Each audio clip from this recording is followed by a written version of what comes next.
Welcome back to the Indies Corner podcast. It's your boy, the legend Todd Finney himself. What's up, everybody? Welcome back to the channel. I just wanted to get on for a little bit and go on a little rant. The question of the week is Zurdo Ramriez versus Gabe Rosado worth watching this weekend? But before I get into that, I just want to give a huge shout out to everybody who subscribed to the channel. I want to give a huge shout out to Tyrone Bush for subscribing to the channel. Want to give a huge shout out to Taronda for subscribing to the channel. And also, I covered the Brandon Figueroa versus Mark Masayo fight. And, covering that fight got the most views that I've ever had. Uh, Once I logged off from covering that fight, I had over 1,000 views, and then it went up to over 1,700 some views. So, huge shout out to everybody who tuned in and watched that with me. Definitely got to give a huge shout out to Chris G, for covering that fight with me. Definitely good to have him on. He's been rocking with me, doing a lot of live coverages and doing a lot of episodes. And again, these live coverages are inspired by VP Shane from the Goodfellas podcast. The very first fight that I ever covered was with him, and we covered Zurdo Ramriez versus Bivol. Of course, that fight had over 4,400 some views. So that definitely inspired me to start covering fights on my channel. So who shout out, to VP Shane. Also who shout out, to the Goodfellas podcast, G5 Jeff TV. Also who shout out to, Wilson Henry and his team, Last Wins at the Bar. I've done a lot of episodes with those guys, and those guys definitely done a lot of episodes with me. Definitely came on my channel, covered fights with me, did episodes with me as well. So shout out to them. Subscribe to their channels, the Goodfellas podcast and Last Wins at the Bar.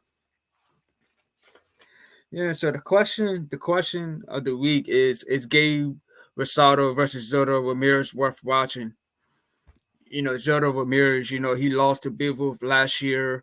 Zurdo Ramriez, his record going into that fight was 40 some wins with, like 30 knockouts. So, he got his first loss.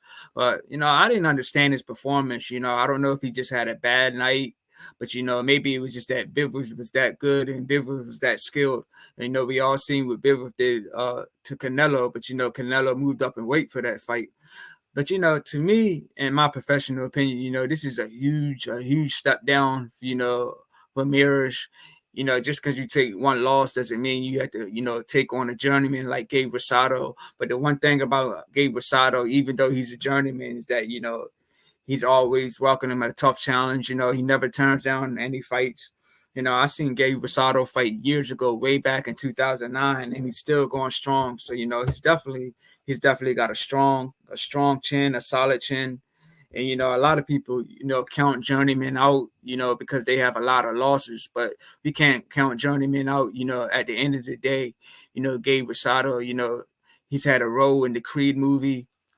He's fought in the bare knuckle boxing against Curtis Stevens, I believe, and he won that fight.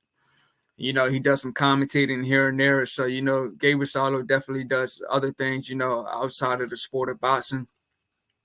Also I've seen a journeyman beat an undefeated fighter. It was an undefeated fighter who had all knockouts in this fight, and he was knocked out cold by a journeyman, and the undefeated fighters never fought again.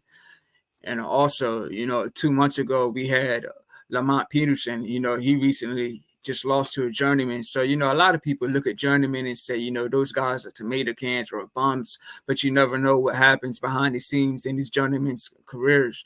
The Darnell Boone interview definitely woke me up.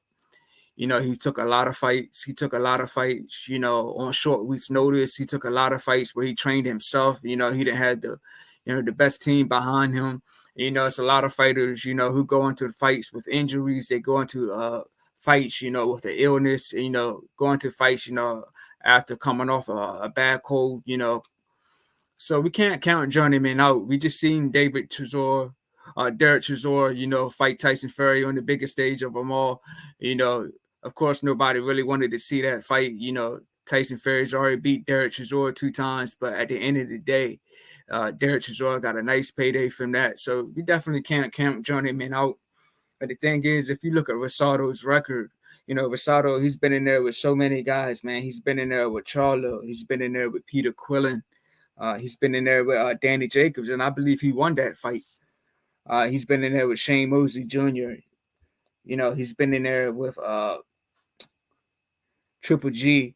So one thing about Gabe Rosado is that he definitely takes on any challenge.